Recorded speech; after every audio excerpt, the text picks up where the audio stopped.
Retour sur ce plateau de Vox Hebdo pour aborder la deuxième partie consacrée à l'annulation de la Coupe du Congo du football.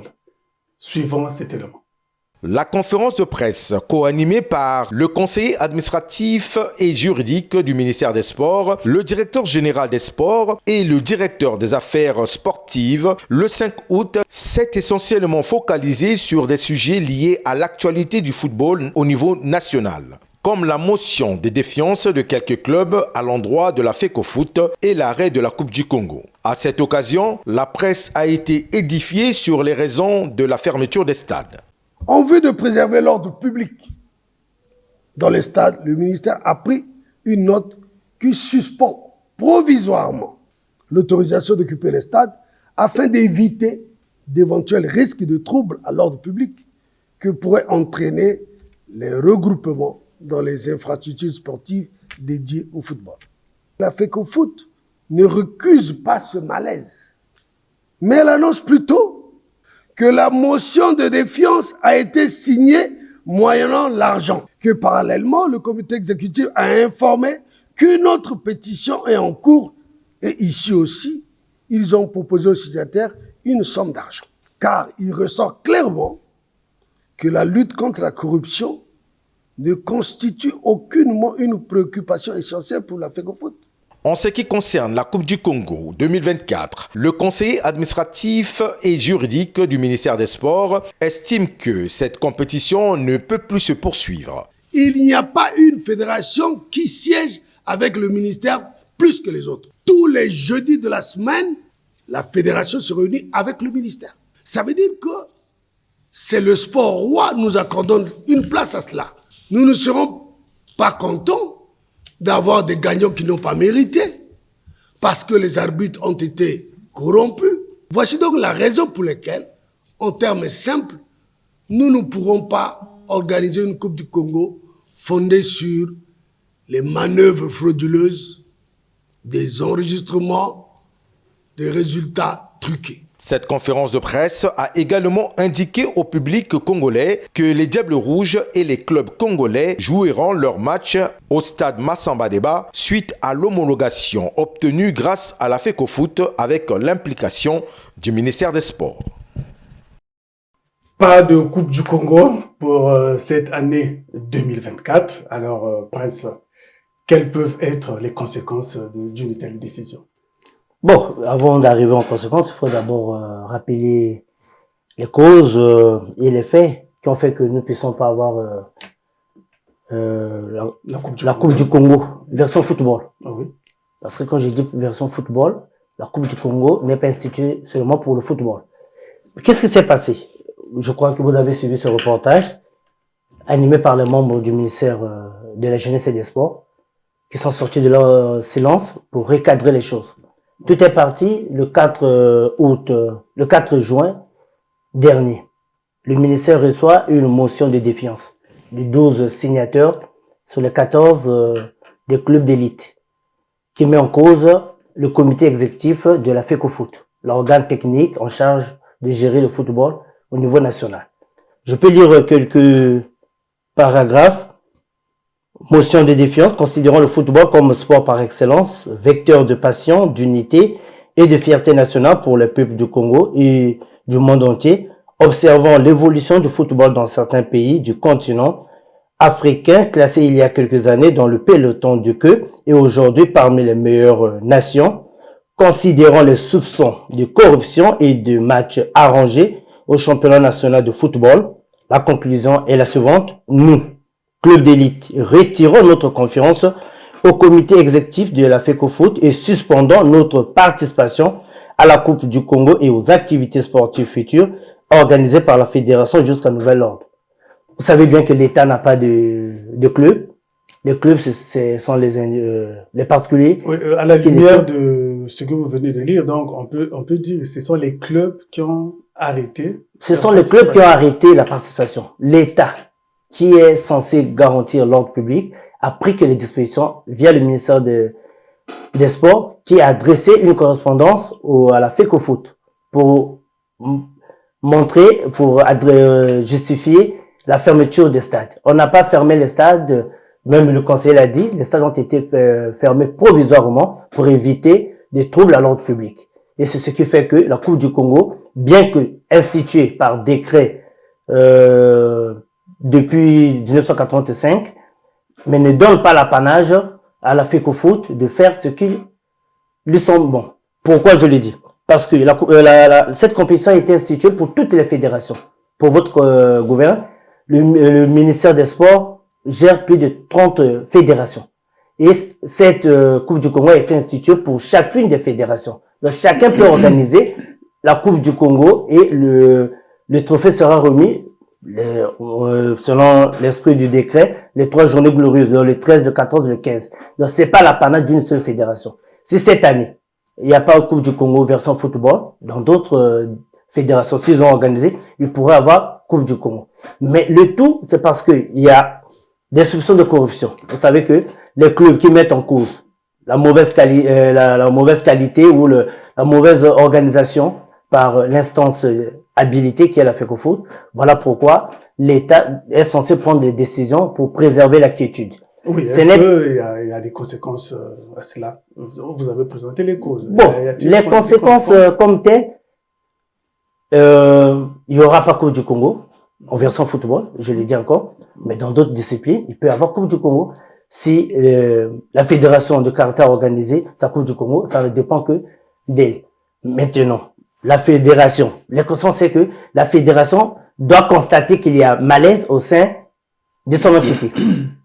Tenir bras de fer avec le ministère, ça n'aboutira pas. Parce que nous le savons bien que les infrastructures sont construites par l'État et l'État ne les construit pas pour les garder ni pour les fermer, c'est pour les mettre en valeur. Et celui qui est censé gérer ces infrastructures, c'est la fédération. De la fédération est censée harmoniser les choses avec les clubs parce que c'est fermé provisoirement. C'est pas au ministère d'aller faire jouer la Coupe du Congo parce qu'il n'a pas compétence, c'est à la FECOFOOT, bien qu'il délègue le pouvoir à la FECOFOOT d'organiser cette Coupe du Congo. Donc, c'est à la FECOFOOT d'arranger des choses avec les clubs signataires de cette pétition. S'il y aura une autre lettre pour montrer l'importance ou abroger cette première motion, ça c'est l'affaire entre la FECOFOOT et les clubs pour que les choses reviennent à la normale. Oui, quelle est la place du ministère entre les clubs et la fédération? Là, le ministère peut jouer à quoi? Le ministère... Dans ce qui se passe actuellement. Dans ce qui se passe, le ministère ne gère pas les clubs. Celui qui gère les clubs, c'est la fédération. Donc, c'est à la fédération de voir avec les clubs qui ont signé cette pétition. Est-ce qu'ils demeurent sur leur position? Est-ce qu'ils sont revenus à la raison pour que les choses continuent? Quand ils reviendront à la raison, la fédération va écrire au ministère. Mais tant que la fédération n'a pas écrit au ministère, déjà, on met en cause les soupçons de corruption des matchs. Vous êtes sans ignorer que tous nous utilisons le WhatsApp. Il y a eu des audios qui ont circulé concernant les corruptions. Mais vous n'oubliez pas que quand il y a corruption, c'est que la chose est truquée.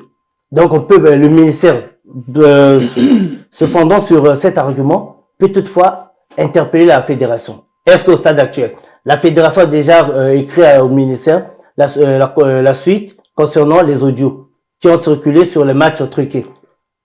Ça, c'est aussi une autre part de manche. Parce qu'au stade actuel, la fédération ne peut reprendre les installations sportives s'il rentre en contact avec le ministère qui représente l'État. Mais s'il ne rentre pas en contact, il demeure avec ce bras de fer, je crois que les choses ne vont pas évoluer. Parce que la fédération n'a pas des infrastructures à elle seule pour développer le football. Oui, Spline, nous avons vu l'une des causes qui a entraîné l'annulation de la Coupe du Congo. Nous avons entendu les soupçons de corruption. Est-ce que c'est, quand vous regardez la situation, c'est pour dire que à la reprise de la Coupe du Congo, ces soupçons-là vont disparaître. N'y a-t-il pas quelque chose qu'il faille entreprendre contre ces gens qui pratiquent? Mais nous constatons que les mêmes qui font ces déclarations, les mêmes qui révèlent qu'il y a des tentatives de corruption, ne désigne pas directement lesquels.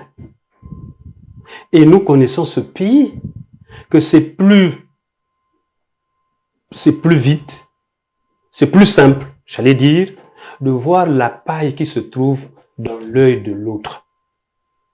Et la paille qui se trouve dans votre œil. Il faut un miroir pour le voir. Donc moi, j'aimerais qu'il se mire en faisant des choses comme ça. Qui devrait se mirer? Eh bien, moi, je vois le ministère. Je vois le ministère doit se mirer parce que vous voyez une décision aussi grandiose. C'est un conseiller juridique qui l'annonce au peuple congolais et qui dit que le sport roi, ne vous attendez plus à votre sport roi qui est le football. Et si le roi est absent à une cérémonie, dites-moi, est-ce que la fête sera belle? Je ne crois pas. Et la réponse, moi je l'ai. La réponse se trouve dans quelque chose que j'ai retrouvé dans les réseaux sociaux. Il fait une classification des pays africains en matière de sport. Quel est le pays qui adore plus le sport? Et quand je retrouve mon pays, le Congo, voici ce qui est dit. Le Congo est comme la Norvège. Il préfère regarder les compétitions à la télévision. Voilà ce qu'ils ont dit. Donc, nous n'allons plus regarder la télé. Parce que lorsqu'on dit qu'il n'y a que le football qui ne sera pas à l'ordre du jour, mais les autres seront à l'ordre du jour, ils seront gratifiés, pas de problème pour les autres. Les autres, on les regarde à la télé, vous êtes sûr que nous regardons encore le karaté à la télé, nous regardons le catch, nous regardons Non. Je crois que il faut qu'il soit sincère de nous dire que malgré tout ce qui se passe comme réunion tous les jeudis, tel que ça a été évoqué là tout à l'heure, il y a des réunions tous les jeudis avec la FECOFOOT, les choses ne se passent pas en toute sincérité parce que nous savons que il y a un principe qui dit que si vous voulez étouffer votre ennemi, il faut mieux l'embrasser. Donc je crois que c'est des embrassades comme ça qui se passent là-bas juste pour étouffer les autres. Parce que devrait faire le ministère? Mais le ministère doit jouer son rôle d'arbitre. Il doit arbitrer s'il y a un problème entre les clubs et la direction de la FECOFOOT. Il n'y a aucun intérêt d'entretenir un climat malsain tel que, aujourd'hui, le président de la FECOFOOT soit une persona non grata sur les chaînes nationales de radio et de télévision d'État. Vous avez déjà entendu ça? Qu'il y ait des journalistes qui aient payé pour la simple raison qu'ils aient été à une cérémonie organisée par Mayolas, le président de la FECOFOOT. Donc je crois que c'est le ministère qui met plus de vin dans son verre, qui devait mettre de l'eau. Qui devait plutôt mettre de l'eau pour que, voilà, que nous... Oui, Albert, soupçon de corruption, annulation de la Coupe du Congo. Est-ce la meilleure méthode de régler ce genre de cas de corruption? Ce n'est très certainement pas la meilleure, ni l'unique. Je pense qu'il y avait plein d'autres hypothèses à envisager pour ramener un peu de calme dans notre sport. Mais il faut noter au moins trois choses. La première, c'est que notre sport est malade. Et ça, football, pas football, nos performances à longueur de compétition démontrent que nous sommes très loin du compte. Ça, c'est une première chose. Deuxièmement, c'est cette accusation de corruption qui est comme, vous savez, la mouche qui tombe en plein plat succulent et qui gâche tout. Je veux dire que on regarde alors de manière soupçonneuse toutes les issues, toutes les conclusions des compétitions. Nous parlons de football, mais ça peut aussi l'être dans le handball, le basket qui se reprend à peine. Et donc, c'est indigeste, c'est dangereux, c'est mauvais pour un pays. Et puis, troisième chose, moi je dis, vous savez, nous sommes ici dans un mix où toutes ces choses-là sont dites sans dire effectivement l'essentiel. La corruption, oui, mais elle fait le lit aussi, j'allais dire, du tribalisme. Nous avons vu les choix qui ont été opérés pour certaines compétitions, certains engagements de la nation, où on a privilégié le fils, la fille de X, Y, au lieu de vraiment privilégier les critères véritables du sport qui devraient désigner nos représentants dans une ou l'autre des compétitions. Donc ça, ce sont trois choses, moi je trouve, qui gangrènent un secteur qui n'avait pas le droit d'être agité par ce genre de soupçons. Je dis soupçon, je dis pas qu'il y a eu corruption avérée, oui. Mais rien que le soupçon déjà, dans un sport, dans une compétition emportée par, je sais pas, Auto ou Étoile du Congo ou Diable Noir, s'il y a ce genre de soupçon, le public qui est souvent le moteur du sport, véritable moteur du sport, qui le tient, qui le porte à bout de bras, se dit, oh, ben vous savez, tout est déjà arrangé d'avance, qu'est-ce que vous voulez qu'on fasse? Et ça, ce climat de démotivation, le ministère avait l'obligation de l'expurger. C'est pour cela que, pour répondre à votre toute première question, qu'est-ce que cela va avoir comme conséquence? Ouais. La première des conséquences, et elle n'est pas mineure, c'est d'abord de nous rendre compte qu'il y a malaise ici. Premièrement, qu'il y a malaise ici, et voyant la manifestation du malaise, faire tout pour assainir. Faire tout pour assainir. Je crois que je devais, comme l'a dit le doyen, assainir. C'est cette précaution que le ministère des Sports a pris. Le doyen Mbongo parle des journalistes. Ça, c'est ce qu'on entend sur les réseaux sociaux. Je crois que une administration, c'est pas verbal, c'est écrite. Il n'y a pas des journalistes sanctionnés pour leur prise de parole parce qu'ils ont participé à une réunion. Ça, c'est les dires des réseaux sociaux. On ne peut pas venir ici tenir de telles allégations. Et dire que la FECOFOOT, c'est une persona non grata. Bon, nous sommes à l'heure des réseaux sociaux où tout est amplifié. Mais ce qui est sûr, il faut se rendre à l'évidence. Est-ce que c'est la réalité? Chacun tient là où il est. Chacun a sa télé, sa radio à la maison avec son téléphone. Il écrit ce qu'il écrit, il monte et il balance. Mais ce qui est sûr, le ministère a pris des précautions. Ce n'est pas qu'on a suspendu la Coupe du Congo pour toute une éternité. Cette année, il n'y aura pas Coupe du Congo parce que les clubs, le ministère ne gère pas les clubs. La solution que le ministère peut envisager, le ministère ne peut pas appeler les clubs pour discuter avec les clubs, trouver une solution. C'est à la FECOFOOT d'appeler les clubs, de mettre un peu de l'eau dans son verre avec les clubs. Donc, les clubs ne sont pas gérés par le ministère. Et la FECOFOOT et le ministère sont liés par un partenariat. Et c'est le ministère qui délègue le pouvoir à la FECOFOOT. Donc, quand le pouvoir est délégué, que celui qui a ce mandat ne l'exécute pas comme il se doit, l'État a l'obligation de prendre des décisions. Mais prendre les décisions pas pour pénaliser, parce que c'est pour arranger. Le doyen l'a dit, le football est malade. Mais le football est malade, c'est pas aujourd'hui. Aujourd'hui, nous parlons de l'édition 2015. Il y a combien d'années que les choses n'évoluent pas. Mais ce sont, je l'ai dit aussi une fois ici sur Vox, mais lorsque vous avez à la tête de vous les dirigeants commerçants, le commerçant cherche son intérêt. Donc nous devons revoir les choses. Et purger, quand on parle de purger, c'est remettre en cause. Quand on parle de soupçons de corruption. Donc vous n'aurez pas de résultats comme il se doit, ou comme il se devait. Pourquoi? Parce que on sait déjà qui va gagner. On sait déjà qui va être, qui va représenter le pays lors des prochaines éditions. Mais c'est ce qu'on ne veut pas. Laissons place à la compétition, que le meilleur gagne. Et quand le meilleur gagne, ça sera une fierté nationale. Oui, à propos de ce qui se passe actuellement, il y a des soupçons de corruption.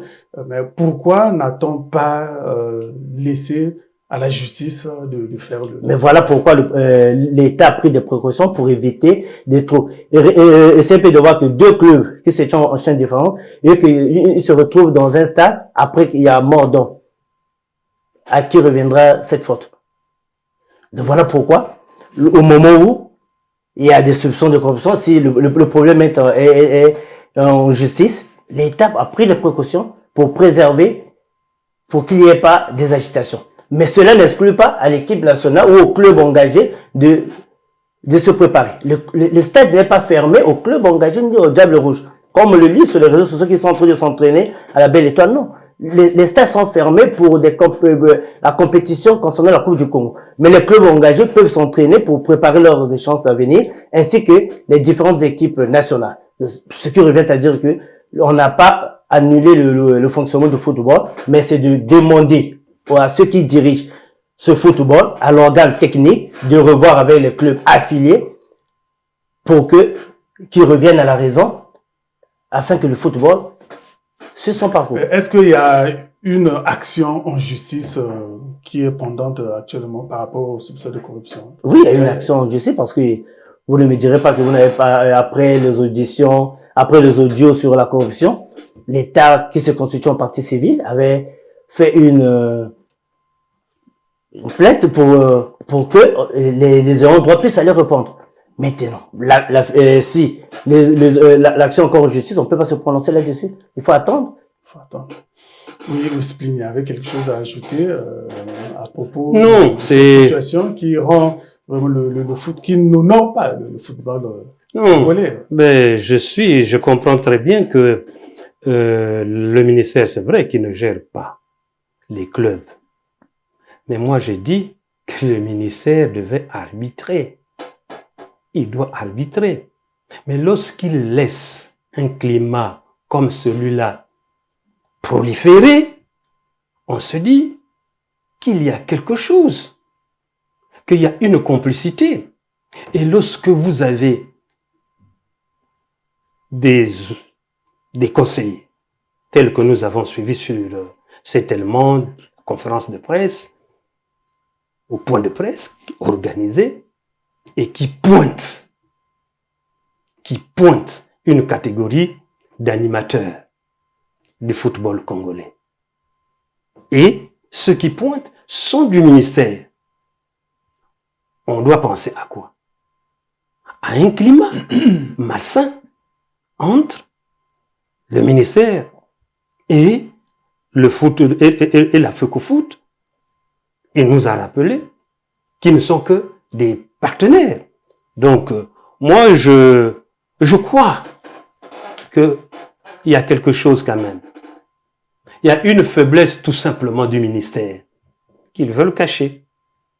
Et cette faiblesse a été soulevée par Albert et reconnue par mon frère qu'il y a malaise et que le haut football se trouve dans une sorte de gouffre aujourd'hui. Et qui doit relever ça? Ce n'est pas le ministère. Ce n'est pas le ministère qui doit imprimer, qui doit imaginer la politique. Quelle est la politique aujourd'hui pour relever notre football, notre sport, mais notre football, puisque c'est de football, c'est de football dont il s'agit.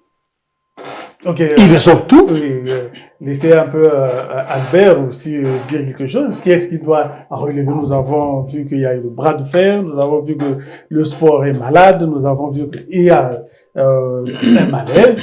Alors, pour que le football retrouve ses lettres de noblesse. Déjà, il faut dire que le bras de fer ne devrait pas exister. Dans les circonstances où nous sommes, il n'est de l'intérêt de personne, très certainement pas du sport, qu'il y ait un vainqueur de ce bras de fer. C'est-à-dire que, monsieur Ngolondele qui est dit à gauche, à droite, voilà, j'aime Maté Mayolas. Ce n'est pas cela l'objectif et le but visé. Nous avons besoin d'un sport où nos jeunes s'engagent en toute simplicité, mais en toute objectivité aussi, sans qu'il y ait brassage de billets de banque en amont ou en aval pour altérer le fait que le jeu puisse s'exercer et que les futures coupes du Congo ne soient pas altérées, interrompues ou suspendues. Donc voilà, ça c'est tout le monde donc quelque part entre le ministère et FECOFOOT. Pour le reste, bon, vous savez, c'est un problème sérieux. Monsieur Attendez. C'est un problème sérieux que nous sommes tous appelés à commenter, sans doute, mais en invitant à un sursaut de reprise de conscience, quoi. Sursaut de reprise de conscience, oui. Oui, comme il le dit, sursaut de reprise de conscience. Vous savez, le ministère ne pourrait jamais fonctionner sans la FECOFOOT. Non plus la FECOFOOT sans le ministère. Mais dire qu'il y a un malaise qui se cache au niveau du ministère, je crois que c'est peut-être une allégation gratuite. Pourquoi? Il faut qu'il y ait des décisions courageuses. Dans ce pays, il faut qu'il y ait des décisions courageuses qui font réfléchir ceux qui avaient l'habitude de faire des choses autrement. Pourquoi je le dis? Le ministre, il a une fois, l'actuel ministre l'a dit à l'Assemblée, les ministres peuvent passer. Mais tant que le fonctionnement ne change pas, on n'aura pas de résultats. On peut faire succéder les ministres. Aujourd'hui, on parle de la dernière édition que le Congo a gagnée, c'est en 72. Vous comprenez que de 72 jusqu'à aujourd'hui, il y a eu combien de ministres? Nous avons pu gagner la Coupe d'Afrique Junior en 2007 avec l'implication personnelle du chef de l'État. Ce qui a abouti et que nous sommes fiers de cela. Mais ceux qui sont à la tête de ces organes, ils sont là depuis pour certains 30 ans, 15 ans, 20 ans. Ils connaissent le fonctionnement. Ils connaissent le fonctionnement, comment il faut faire pour organiser. Je parlerai en termes quand je parle de l'organisation, ce n'est pas qu'il y ait un malaise. Mais voilà pourquoi je l'ai dit, il faut qu'il y ait des décisions courageuses pour faire réfléchir ceux qui sont en face. Un partenaire, quand il arrive, il doit comprendre sur quelle ligne il va marcher. Nous parlons de la Coupe du Congo. Oui, si jadis tout le monde connaissait que la Coupe du Congo était l'apanage d'une seule fédération, mais aujourd'hui, je vous dis que le décret 85-1410 du 6 décembre 1985 instituant la Coupe du Congo ne l'a pas créé pour une seule fédération, c'est pour toutes les fédérations. Et ceux qui sont censés gérer ces fédérations ou les clubs doivent comprendre quelle est la ligne directrice établie par le ministère. Et le ministère, c'est l'État. L'État est censé garantir la quiétude. Personne au-dessus de la loi. L'État est censé garantir la sécurité de tout le monde. Et voilà pourquoi il faut prendre des décisions pour apporter quelque chose de nouveau qui, jadis, n'était pas le cas. Ok, il faut prendre des décisions courageuses. Et la décision, c'est celle qui est tombée actuellement. La Coupe du Congo n'aura pas lieu cette année. Le champion congolais de l'année passée, je crois qu'il va encore conserver sa couronne jusqu'à l'année où elle sera organisée. Sera organisée les prochaines compétitions. Nous sommes donc malheureusement arrivés à la fin de notre émission. Merci d'avoir été des nôtres. Au revoir, monsieur. Au revoir, chers téléspectateurs. Nous allons nous retrouver dimanche prochain. Bonne suite avec les programmes de Vox TV.